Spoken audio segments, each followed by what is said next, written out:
आप सुनने जा रहे हैं रस्किन बॉन्ड की लिखी कहानी नाइट ट्रेन एट देवली। जब मैं कॉलेज में था तो अपनी गर्मियों की छुट्टियां देहरा में अपनी दादी के घर बिताया करता था। मैं मई के शुरुआती दिनों में मैदानी इलाकों से चल देता और जुलाई के अंत में वापस लौटता। देवली एक छोटा स्टेशन था जो देहरा से लगभग 30 मील की दूरी पर था। यह भारतीय तराई के घने जंगलों की शुरुआत का संकेत देता था। ट्रेन सुबह 5 बजे के करीब देवली पहुंचती थी, जब स्टेशन पर बिजली के बल्बों और तेल के दियों की हल्की रोशनी होती और रेलवे ट्रैक के पार जंगल सुबह की धुंधली रोशनी में मुश्किल से दिखता। देवली में केवल एक अकेला प्लेटफॉर्म था, स्टेशन मास्टर का एक दफ्तर और एक वेटिंग रूम। प्लेटफॉर्म पर एक चाय की दुकान, एक फल बेचने वाला और कुछ आवारा कुत्ते थे। और कुछ खास नहीं, क्योंकि ट्रेन वहां केवल 10 मिनट के लिए रुकती थी और फिर जंगलों में आगे बढ़ जाती थी। यह ट्रेन देवली क्यों रुकती थी मुझे नहीं पता। वहां कभी कुछ खास नहीं होता था। ना तो कोई ट्रेन से उतरता था और ना ही कोई चढ़ता था। प्लेटफॉर्म पर कभी कूली नहीं दिखते थे, लेकिन ट्रेन वहां पूरे 10 मिनट रुकती थी। फिर घंटी बजती, गार्ड अपनी सीटी बजाता और देवली पीछे छूट जाता और भुला दिया जाता। मैं हमेशा सोचता था कि देवली में स्टेशनों की दीवार के पीछे क्या होता होगा। मुझे उस सुनसान से प्लेटफॉर्म और उस जगह के लिए काफी अफसोस होता था जहां कोई जाना नहीं चाहता था। मैंने तय किया कि एक दिन ट्रेन से दिवली उतरूंगा और वहां एक दिन बिताऊंगा, सिर्फ उस कस्बे को खुश करने के लिए। मैं 18 साल का था, अपनी दादी से मिलने आया हुआ था और रात की ट्रेन देवली में रुकी। एक लड़की प्लेटफॉर्म पर आई, टोकरियां बेच रही थी। सुबह ठंडी थी और उस लड़की ने अपने कंधों पर एक शॉल डाली हुई थी। उसके पैर नंगे थे और कपड़े पुराने, लेकिन वह एक युवा लड़की थी जो गरिमा और खूबसूरती से चल रही थी। जब वह मेरी खिड़की के पास आई तो वह रुक गई। उसने देखा कि मैं उसे ध्यान से देख रहा था, लेकिन शुरुआत में उसने अनदेखा करने का नाटक किया। उसकी त्वचा गोरी थी, जो चमकते काले बालों और गहरी बेचैन आंखों के साथ और भी निखर रही थी। और फिर वो आंखें जो खोजती हुई और भावपूर्ण थी मेरी आंखों से मिली। वह मेरी खिड़की के पास कुछ समय तक खड़ी रही और हम दोनों में से किसी ने कुछ नहीं कहा। लेकिन जब वह आगे बढ़ी तो मैंने खुद को अपनी सीट से छोड़ते हुए पाया। मैं डब्बे के दरवाजे की ओर बढ़ा और प्लेटफॉर्म पर खड़ा होकर दूसरी दिशा में देखने लगा। फिर मैं चाय की दुकान की ओर चल पड़ा। एक छोटी सी आग पर एक केतली उबल रही थी, लेकिन दुकान का मालिक ट्रेन में कहीं चाय परोसने में व्यस्त था। लड़की दुकान के पीछे से मेरे पास आई। क्या आप टोकरी खरीदना चाहते हो? उसने पूछा। ये बहुत मजबूत है, सबसे अच्छी बेच से बनी हुई है। नहीं, मैंने कहा, मुझे टोकरी नहीं चाहिए। हम दोनों एक दूसरे को बहुत देर तक देखते रहे। ऐसा लग रहा था कि जैसे समय ठहर गया हो। फिर उसने कहा, क्या तुम वाकई टोकरी नहीं लेना चाहते? ठीक है, मुझे एक दे दो, मैंने कहा। मैंने सबसे ऊपर वाली टोकरी ले ली और उसे 1 रुपया दिया। उसकी उंगलियों को छूने की भी हिम्मत नहीं हुई। जैसे ही वह कुछ कहने वाली थी, गार्ड ने सीटी बजा दी। उसने कुछ कहा, लेकिन वह घंटी की आवाज और इंजन की फुफकार में डूब गया। मुझे अपने डब्बे की ओर दौड़ना पड़ा। ट्रेन हिचकोले खाकर आगे बढ़ने लगी। मैंने उसे देखा जब तक प्लेटफॉर्म आंखों से ओझल नहीं हो गई। वह प्लेटफॉर्म पर अकेली खड़ी हुई थी और उसने हिलना ढुलना बंद कर दिया था। लेकिन वह मुझे देख रही थी और मुस्कुरा रही थी। मैंने उसे तब तक देखा जब तक सिग्नल बॉक्स ने रास्ता नहीं रोक दिया और फिर जंगल ने स्टेशन को ढक लिया। लेकिन मैं उसे अब भी देख सकता था, अकेले खड़े हुए। उस यात्रा में मैं बाकी समय जागता रहा। मैं उसके चेहरे और गहरी जलती हुई आंखों की तस्वीर को अपने दिमाग से नहीं निकाल सका। लेकिन जब मैं देहरा पहुंचा तो यह घटना धुंधली और दूर होने लगी, क्योंकि वहां और भी चीजें थी जिनमें मेरा मन लग गया। यह केवल तब हुआ जब मैं 2 महीने के बाद वापस यात्रा कर रहा था कि मुझे उस लड़की की याद आ गई। जैसे ही ट्रेन स्टेशन में दाखिल हुई, मैं उसे देखने के लिए उत्सुक था, और जब मैंने उसे प्लेटफॉर्म पर चलते हुए देखा तो एक अप्रत्याशित उत्साह महसूस हुआ। मैं फुटबोर्ड से कूदकर बाहर आ गया और उसे हाथ हिलाकर बुलाया। ट्रेन के गेट के पास जो जगह होती है उसे फुटबोर्ड कहा जाता है। जब उसने मुझे देखा तो वह मुस्कुराई। वह खुश थी कि मैंने उसे याद रखा। मैं भी खुश था कि उसने मुझे याद रखा। हम दोनों खुश थे और यह लगभग पुराने दोस्तों की मुलाकात जैसा था।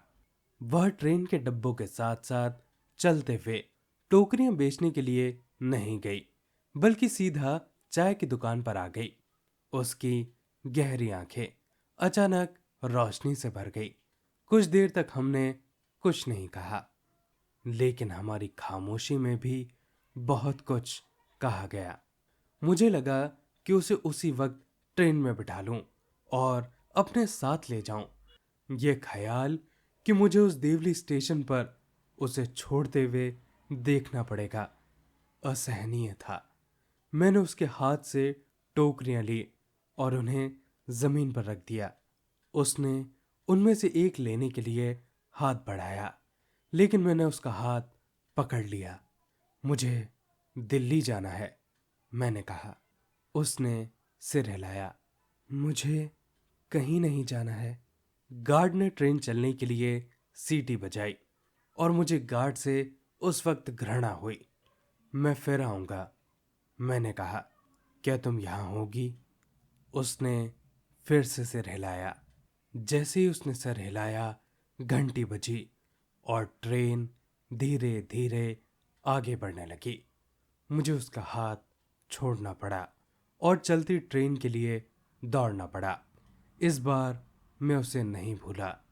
वह मेरी यात्रा के शेष हिस्से और उससे भी लंबे समय तक मेरे साथ रही। पूरे साल वह मेरी यादों में एक चमकती जीवित चीज बनकर रही।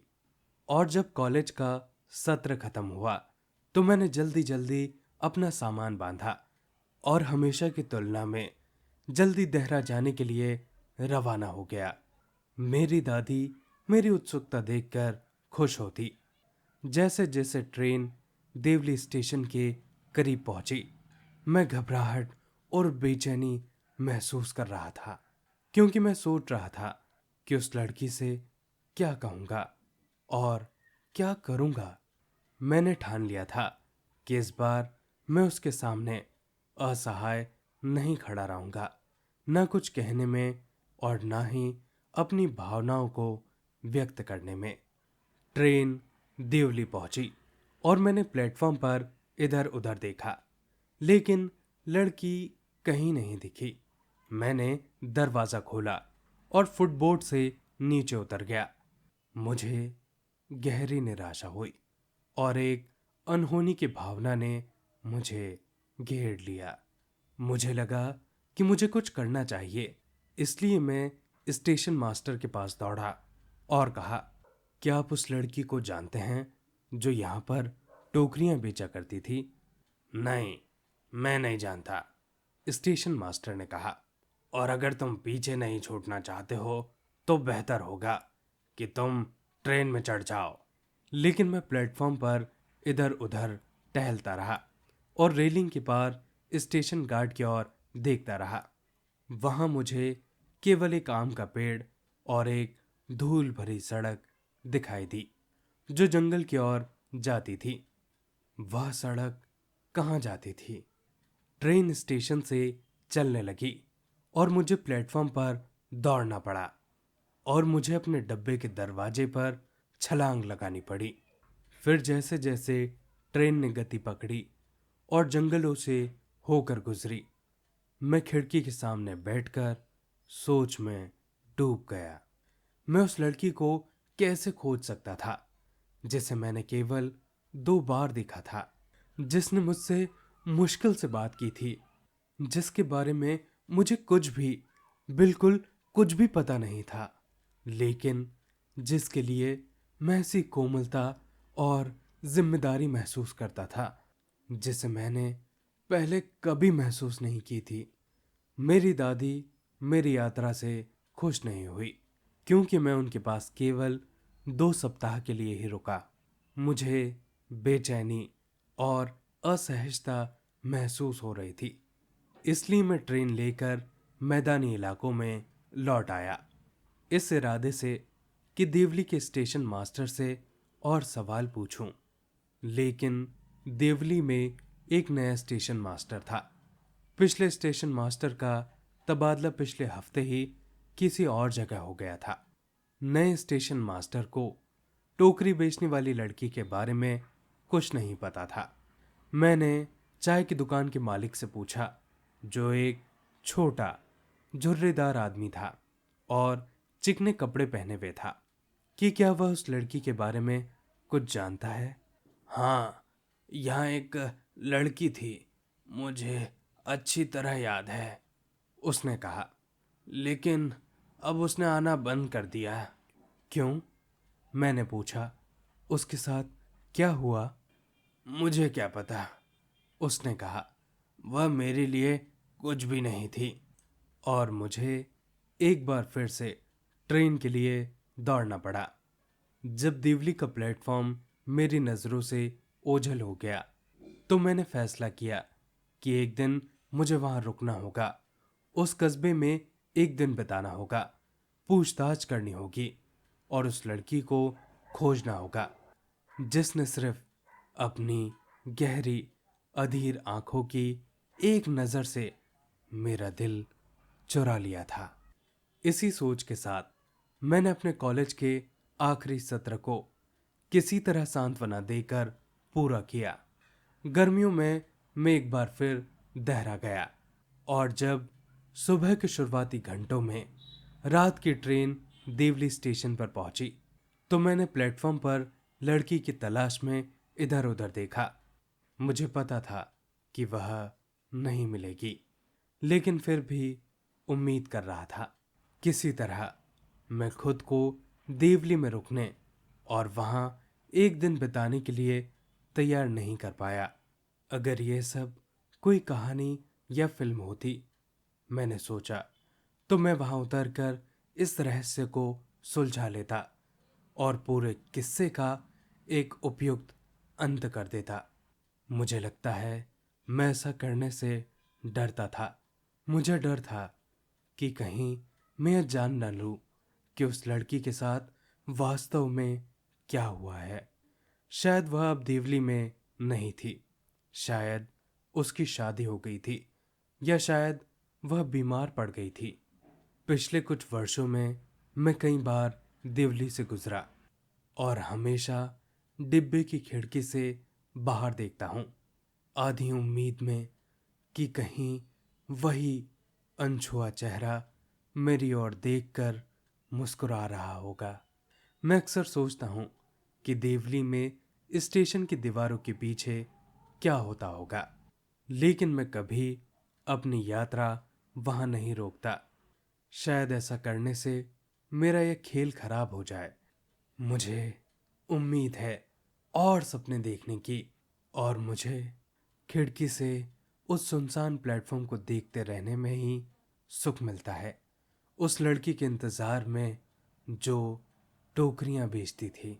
मैं कभी देवली में अपनी यात्रा नहीं रोकता, लेकिन जितनी बार हो सके वहां से गुजरता हूँ। दोस्तों, ये थी पूरी कहानी। आशा करता हूँ कि आपको ये कहानी अच्छी लगी होगी। ऐसी और कहानियाँ सुनने के लिए इस वीडियो को लाइक कीजिए और चैनल को सब्सक्राइब कीजिए। अपने आसपास सफाई बनाए रखें और एक पेड़ जरूर लगाएं। आप सभी का बहुत बहुत धन्यवाद।